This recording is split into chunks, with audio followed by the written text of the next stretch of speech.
Bueno, antes de que mis compañeras hablen sobre la relatividad y la cuántica, es necesario hablar de la mecánica clásica, que para mí es uno de los estamentos principales que rigen nuestro mundo y es aún más importante que la cuántica. Pues seamos sinceros, la cuántica realmente la mayoría son especulaciones y no es muy aplicable a la vida cotidiana y a la vida que llevamos. Realmente la mecánica clásica rige nuestro mundo. Bueno, uno de los principales exponentes de la mecánica clásica fue Isaac Newton. Él planteó sus tres leyes muy conocidas por todos y, por ejemplo, se encuentra la primera ley de Newton o la ley de la inercia, que pues quiere decir que en ausencia de fuerzas exteriores todo cuerpo o partícula continúa en su estado de reposo o de movimiento rectilíneo uniforme, a no ser, como mencioné anteriormente, si una fuerza exterior se ejerce sobre él. Esto lo podemos ver, por ejemplo, cuando vamos en un autobús y este gira bruscamente hacia la derecha. Nosotros chocamos contra la pared del bus porque por inercia seguimos en línea recta. Es uno de los miles de ejemplos que podemos ver de la inercia. También podemos observar la inercia no solo en nuestra vida cotidiana y en el planeta Tierra, sino también en el espacio. Por ejemplo, la Luna, por la inercia, seguiría en línea recta, pero debido a que la gravedad de la Tierra atrae a la Luna, se genera la elipse que da la Luna, que es la sumatoria entre la inercia que se da en la Luna cuando está presente en el espacio y la gravedad que atrae a su vez a la Luna. Bueno, también una ley, esos son unos ejemplos realmente pequeños de la ley de la inercia y mínimos porque lo podemos observar en cualquier lugar. Son muy evidentes los principios de Newton y de la mecánica clásica en nuestro mundo, como ya dije anteriormente. También podemos ver muchísimos ejemplos en la ley de Newton también de acción y reacción. Por ejemplo, cuando botamos una pelota hacia una pared y la pared ejerce su fuerza normal y la pelota sale en sentido contrario a la que choca cuando choca la pared. También cuando un automóvil choca una pared, cuando se arroja una roca desde una resortera y muchísimas más aplicaciones o ejemplos podemos observarlo, ¿no? También el rebote de un balón en cierta superficie, y eso lo podemos ver a través de las fuerzas, ¿no? Recordemos que está la fuerza gravitacional, que es la que atrae a un cuerpo en relación a la masa que tenga. Por lo tanto, la Tierra tiende a atraer a los objetos de menor masa, como por ejemplo lo es la Luna, como ya mencionamos anteriormente. También está la fuerza normal, que es la fuerza que una determinada superficie o objeto le ejerce a otro. Es decir, lo podemos también observar cuando, digamos, soltamos un objeto y se golpea contra una superficie como podría ser una mesa. Entonces, por la gravedad, el objeto cae, es atraído hacia el centro de la Tierra y cae encima de la mesa. Pero la mesa tiene su fuerza normal que hace que el objeto no siga cayendo y le ejerce la fuerza. Es otro ejemplo de los miles, e incluso me atrevería a decir que de millones que existen de la mecánica clásica en nuestro mundo. Realmente la mecánica clásica es fundamental para comprender la física como tal, y es muy aplicable en todos los campos que queramos trabajar, ¿no? Por eso mantengo mi postura y digo que la mecánica clásica es aún más importante que la cuántica, porque la cuántica aún se siguen ciertas especulaciones y realmente todavía, por lo menos no en la actualidad, es funcional ni aplicable en nuestra vida cotidiana ni la podemos utilizar. Es por eso que la mecánica clásica es la mejor.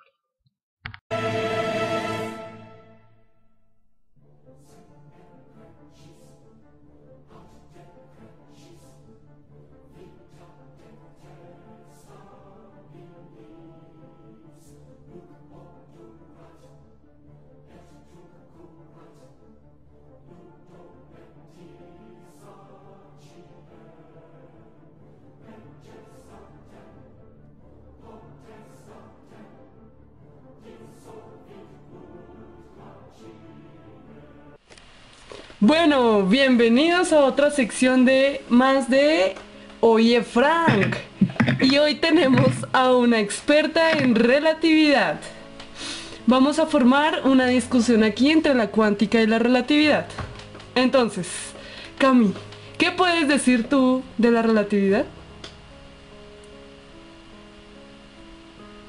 Pues la relatividad fue asombrosa, abrió un nuevo mundo y contó una nueva historia sobre la realidad que vivimos. Bueno, pero yo también soy experta en la física cuántica y creo que hay muchas diferencias entre estas dos teorías. Entonces, me preguntaba, por ejemplo, para ti, ¿qué es el tiempo o cómo lo toman? Pues algo esencial de pues, la relatividad es que el tiempo está siendo relativo. Entonces, el tiempo está también un poco ligado hacia la velocidad y más que todo la velocidad de la luz, que es donde se centra la relatividad de Einstein. Entonces, él mostró como un ejemplo la paradoja de los gemelos, afirmando que si hay dos gemelos, uno se quedara en la Tierra y el otro fuera a viajar a la velocidad de la luz, para el que viaja, el tiempo pasaría más lento o llegaría a parar, mientras que para el otro todavía sigue el tiempo como nosotros lo sentimos acá en la Tierra. Y cuando volviera aquel hermano que fue a viajar, este sería todavía joven o de la edad en que se fue, mientras que el otro sí le pasó el tiempo y envejecería. Bueno, y entonces, Cami, por favor explícanos ahora qué es eso del espacio para la gente relativista. Bueno, primero que todo tenemos que relacionarlo con lo que vimos anteriormente. Entonces, un ejemplo de la relatividad con el tiempo es que el tiempo y el espacio están como en un tejido. Entonces, cuando se viaja la luz, el tiempo se dilata, estiramos ese tejido y vemos que mientras unos cuadritos se abren, otros se acortan. Eso mismo sucede con el espacio. El espacio se supone que se acorta. También algo relacionado con el tiempo, con el espacio de la relatividad, son los sistemas de coordenadas. Esto lo implementaron porque vieron que las teorías clásicas, o sea, la física clásica mecanicista, no se podía aplicar a este mundo, ya que este mundo se está moviendo. Tendría que estar en un sistema inercial para que se pudieran aplicar estas leyes. Entonces hay un sistema de coordenadas que es un sistema de referencias. Y en ese sistema de coordenadas hay cierta velocidad, ciertas condiciones. Bueno, entonces lo que tú estás queriendo decir es que en la relatividad hay ciertas leyes que lo rigen todo, pero que en cierta manera dependen un poco del observador, porque para la física cuántica es totalmente distinto. Para la física cuántica no hay leyes que lo rijan todo, porque precisamente la física cuántica se expresa en lo que es aleatorio. Para la física cuántica todo es aleatorio. Y bueno, también depende del observador, pero en este caso es el observador el que quiere ver lo que quiere ver. Como es en el experimento de Thomas Young en 1801, cuando se estaba aún preguntando que si una partícula de luz, o sea un fotón, se comporta como partícula o como onda. Como es el caso de Schrödinger, quien hizo una cuestión un poco ridícula, pero que es muy reconocida, el gato de Schrödinger, en donde él decía que el gato está encerrado en una caja con un material radiactivo, en donde hay un contador de Geiger, y ese contador expide una partícula que es la que mueve un martillo, que hace romper un vaso con ácido cianhídrico, y entonces ahí está la cuestión de si el gato muere o no. Pero el problema es que la caja está cerrada, entonces nosotros no podemos ver realmente si el gato está vivo o no. Y lo que propone Schrödinger es que hay una posibilidad de que el gato esté vivo pero muerto al mismo tiempo, y solo hasta que podamos abrir la caja, entonces se podrá saber esto. Y el problema aquí es que muchos científicos han creado ya teorías, como la teoría de cuerdas y los multiuniversos, en donde depende de las posibilidades que nosotros hagamos, se abren otros universos. Pero digamos que este gato también ha sido fuente de una teoría que se llama el computador cuántico. Y el computador cuántico es un ejemplo de la realidad, o de lo que podría llegar a ser la realidad. ¿Por qué? Porque se está iniciando a investigar sobre cómo hacer un computador un poco más rápido y que mecanice muchísima más información. Entonces, el computador cuántico utilizaría la superposición del gato de Schrödinger en los átomos. Los átomos, como pueden guardar información gracias a sus spin, entonces digamos que podrían hacer un sistema binario un poco más grande, y cuando se encuentra un átomo en estado normal sería 0, y cuando se encuentra un átomo cuando un átomo necesita energía, entonces eso significa 1. Pero con el computador cuántico se podrían utilizar muchísimos más números, y ya no sería el sistema binario normal y común y corriente, sino sería un sistema un poco más mejor y menos peor. Pues sí, eso es más o menos como se utiliza la superposición del gato de Schrödinger, o sea, la posibilidad de estar vivo pero muerto en los átomos que guardarían información para hacer mejores computadores. Pero volviendo un poquito al tema, cuéntenos qué es eso de las transformaciones de Lorentz. Bueno, entonces se supone que el sistema de coordenadas tiene que ir a la misma velocidad que el observador. Entonces se supone que si unas leyes sirven para un sistema de coordenadas, según Galileo, sirven para otras. Pero ahí falló otra vez la física mecanicista, porque varios científicos encontraron falencias en esta teoría y crearon lo que es las transformaciones de Lorentz, modificando las transformaciones que había antiguamente de la física clásica. Entonces, una de esas transformaciones es el tiempo. El tiempo para Galileo y Newton, el tiempo es absoluto. mientras que para la relatividad el tiempo, como su nombre le indica, es relativo. Entonces no es lo mismo a un sistema que en el otro. Si no están a la misma velocidad ni en las mismas condiciones. Otro cambio que hicieron es la longitud. Aunque tiene la misma longitud un cuerpo con el otro, de un sistema a otro se puede observar que hay un fenómeno en el que se puede observar que el cuerpo se contrae en la misma dirección en donde va el movimiento. Aunque sigue siendo el mismo cuerpo, la misma longitud, se ve que se contrae. Y por último,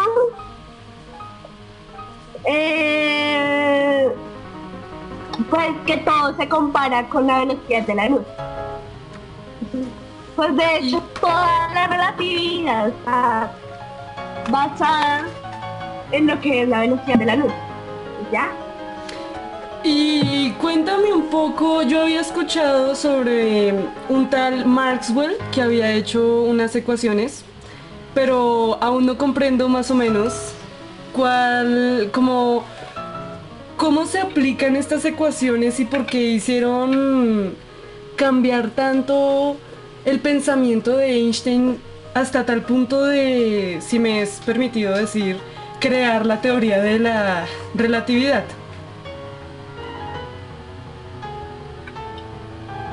Bueno, pues es que el trabajo de Maxwell está más relacionado con un trabajo anterior en el que descubrieron la relación entre el campo magnético y el campo eléctrico. Entonces, las ecuaciones de Maxwell son leyes que representan la estructura del campo. Entonces, esta estructura es una relación entre el campo magnético y el campo eléctrico. Y pues algo que cambió mucho fue que para estas ecuaciones se necesita solo el campo en un instante para saber cómo se va a comportar en el espacio y en el tiempo esa partícula. Entonces, a diferencia de las antiguas ecuaciones que existían, entonces las ecuaciones de Maxwell permiten prever lo que va a pasar en un futuro inmediato, mientras que las otras no preveían, sino que veían un instante en el presente pasado. ¿Sí me entiendes? ¿Sí me hago entender? Sí, claro, por supuesto, si te haces entender. Y ahora que lo mencionas, en la física cuántica también hubo un señor, el mismo del gato de Schrödinger, que pues era el mismo, ¿no? O sea, Erwin Schrödinger dijo también unas ecuaciones en donde una partícula se podía comportar como partícula, pero a la vez como una onda. ¿De dónde salió esta cuestión? Lo que pasa es que Niels Bohr, que es considerado padre de la cuántica, hablaba de que había, bueno, un átomo y dentro estaban los electrones y los neutrones y lo que sea, y los protones. Y alrededor de él había unos estados de unas órbitas. Pero el problema es que cuando dijeron eso, las órbitas simplemente hacían que al final el electrón se fuera al centro. Y pues no era realmente bueno explicar que un electrón desaparecía así como hacía el átomo. Entonces Niels Bohr dijo que existían, ¿cómo se le llama esto? Existían estados de energía cuántica, porque el electrón estaba en órbitas, pero como se comporta un electrón como partícula y como onda a la vez, realmente no se sabía dónde estaba el electrón, y a eso se le llama estados cuánticos, que en realidad no se sabe dónde está el electrón. Y en esas llega Schrödinger, si se pronuncia así, perdón. Schrödinger. Schrödinger, en esas llega Schrödinger y plantea unas ecuaciones donde el electrón se puede calcular como partícula y como onda a la vez. O sea, en ese caso Schrödinger fue realmente muy genio para haber logrado hacer eso. Pero pues en la física cuántica, de ahí surge también una cuestión bastante rara, porque bueno, si podemos saber cómo una partícula se comporta en un instante y posición exacta, pero a la vez como una onda, entonces, ¿por qué no en el experimento que yo había hablado antes de Thomas Young, de la partícula fotón como onda y partícula a la vez, el experimento que él hizo, por qué no se puede experimentar también con personas o con gatos? Porque no puede suceder lo mismo, ¿sí?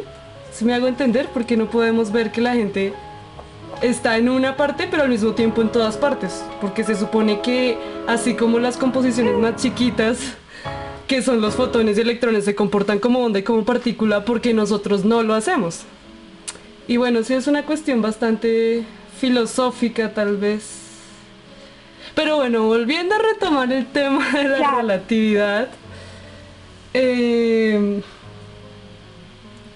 pues no sé qué más preguntar. Bueno, pues yo tengo unas preguntas. Sí. Primero, pues, para que nos contextualicemos, ¿en qué trata específicamente la física cuántica? ¿En qué se diferencia a las demás?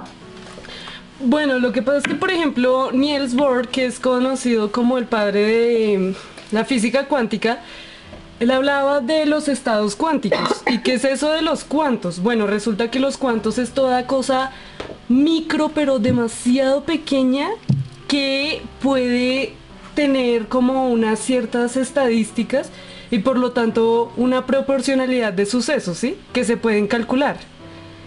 Todo lo que sea micro, pero demasiado micro, y que no se pueda calcular dentro de una proporción, no es cuántico, ¿me hago entender?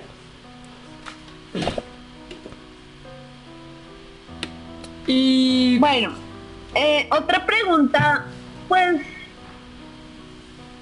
se involucraría más con lo que es la física relativista. Quisiera saber si la física cuántica podría explicarla también. Entonces, si se supone, según la ecuación de Einstein, si se supone que para viajar a la velocidad de la luz se necesita una gran cantidad de masas, pero muchísimas, entonces, ¿por qué los fotones no tienen esa gran cantidad? Porque ni siquiera los podemos ver. Sí, es una buena cuestión que se hace la relatividad, y es que a ese caso llegaríamos a la misma conclusión de que el fotón sería la única subpartícula que no tendría masa, al menos en reposo, o si no la luz literalmente, mejor dicho, se volvería una extensión gigante de masa. Entonces la conclusión es que un fotón no puede tener masa.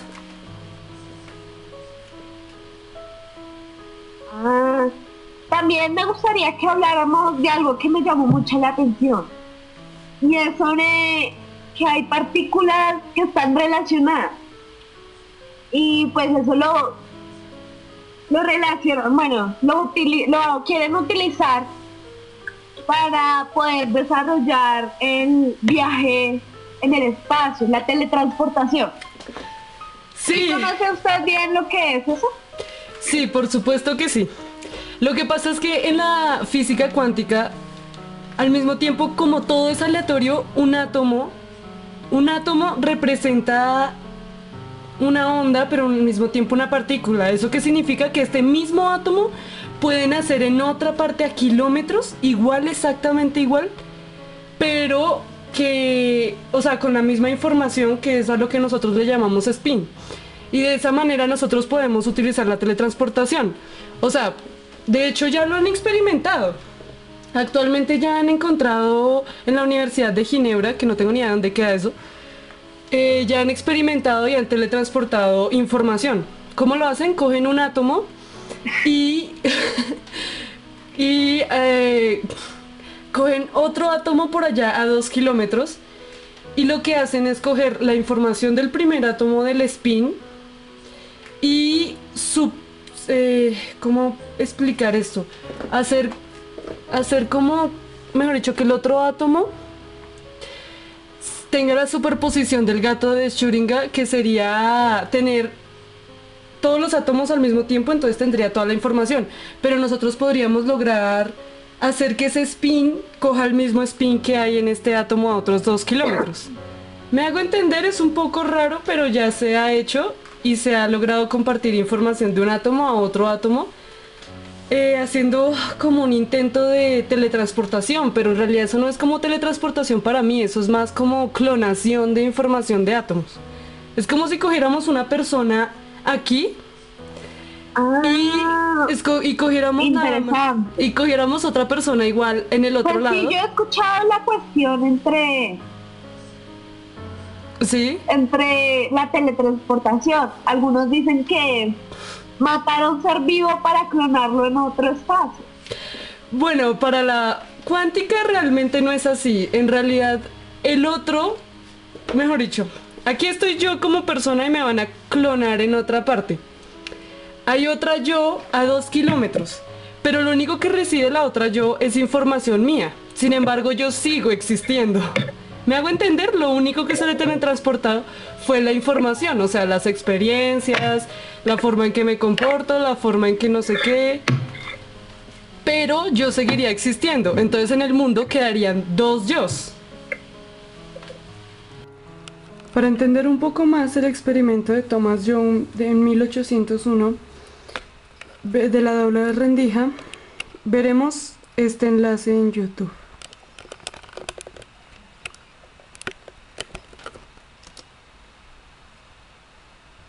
¿Cuándo un elemento se comporta como una onda y cuándo como una partícula? Lanzamos varias bolas de tenis contra una pared en la cual hay una rendija y luego contra otra con 2 rendijas. En el primer caso, las que consiguen pasar dibujan una línea en un muro posterior y en el segundo 2 líneas. Si lo que atraviesa una rendija es simplemente agua, las ondas golpean el muro opuesto en un solo frente.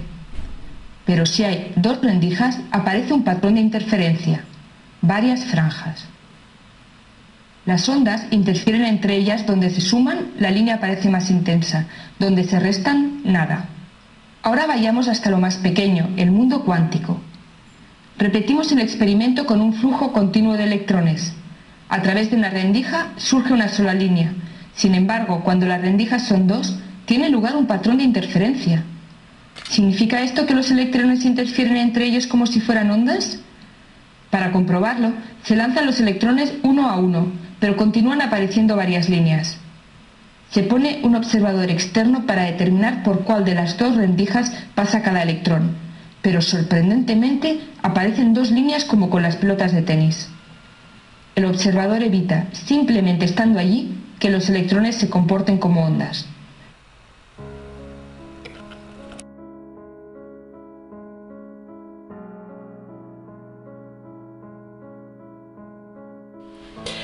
Bueno, pero a pesar de que la física mecánica, la física relativista de Einstein y la física cuántica sean tan pero tan diferentes, en realidad todas tienen algo en común y es que están muy entrelazadas con la filosofía, ¿no?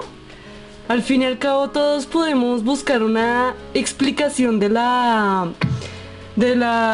vida cotidiana por medio de estas ciencias, ¿no le parece?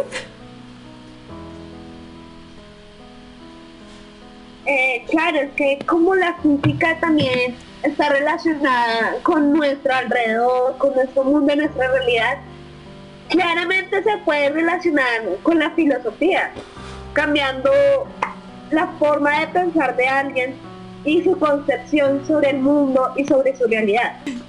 Algo para también aportar, yo pienso, es que pues a mí me parece, o pues lo que pude observar en esta conferencia, es que la relación no, más bien, la física cuántica con la física relativista poco se tocan ahora que lo veo. Más solo se tocan en lo que es sobre la realidad. Si me hago entender, yo no vi que hubiera Sí, por ninguna supuesto. conexión en otras cosas. Por ejemplo, en el tiempo yo no estoy segura si existe alguna manera. Y creo que ya, pues por el tiempo no podemos aclarar esas dudas. Pero sería muy interesante hacer otro episodio en que se pudiera hacer estas conexiones. Sí, definitivamente estoy de acuerdo con Camila. Entonces, muchísimas gracias y espero que vuelvan al segundo episodio de este programa. Oye, Frank. Entonces, muchísimas gracias por participar y espero que nos veamos pronto y saludes a todos nuestros televidentes que nos están viendo ahora. ¡Hasta luego! Hasta luego.